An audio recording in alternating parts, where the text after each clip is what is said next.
আসসালামু আলাইকুম, মিতুস কিচেনে আরো একবার সবাইকে স্বাগতম। আজ যে কেকটি ডেকোরেশন করব এটা একটি ভাইরাল কেক।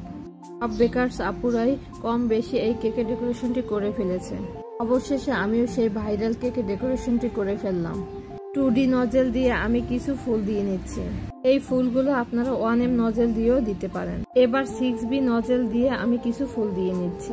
6B নজেল দিয়ে আমি যে ফুলগুলো দিয়ে নিচ্ছি, এই ক্রিমের কালারটা এনেছি রেডম্যানের ইয়েলো কালার দিয়ে। জাস্ট 1 ড্রপের মতো ইয়েলো কালার দিলে আপনারা এই কালারটি পেয়ে যাবেন। এখন যে ফুলগুলো দিচ্ছি এটা নজেল নাম্বার ছিল 1M নজেল, আর এই কালারটা ছিল রেডম্যানের পিঙ্ক কালার। এই গরমে ক্রিমটা অনেক নরম হয়ে গেছে, তাই আমি এতটুকু কেক ডেকোরেশন করে বাকি ক্রিমটা সারা রাত আমি ফ্রিজে রেখে দিয়েছিলাম। সারা রাত ক্রিম ফ্রিজে রাখার পর সেই ক্রিম দিয়ে কেক ডেকোরেশন করতে এখন মোটেই অসুবিধা হচ্ছে না। রেডম্যানের পিঙ্ক কালারের সাথে সামান্য ব্লু কালার দিয়ে আমি এই কালারটা এনেছি। এই পার্পেল কালারের ফুলগুলো দেবার পর কেকের সৌন্দর্য আরো দ্বিগুণ বেড়ে গেল। এখানে নির্দিষ্ট কোনো নিয়ম নেই যে আপনি 2টো ফুল দিতে হবে কি 3টি ফুল দিতে হবে। সম্পূর্ণ আপনার চোখের আন্দাজে এই কেকটি ডেকোরেশন করে নিতে পারেন।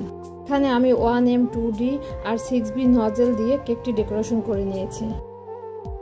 আমি আরো কিছু ফুল দিয়ে খালি জায়গাগুলো ভরাট করে দিচ্ছি। কেক ডেকোরেশন করার সময় আমি ভাবছিলাম কেকের ডেকোরেশন হয়তোবা অতটা সুন্দর হবে না। সম্পূর্ণ ডেকোরেশন করার পর মাশাআল্লাহ কেকটি দেখতে অনেক সুন্দর লাগছিল। কেকের মাঝে হ্যাপি বার্থডে একটি টপার বসিয়ে দিচ্ছি।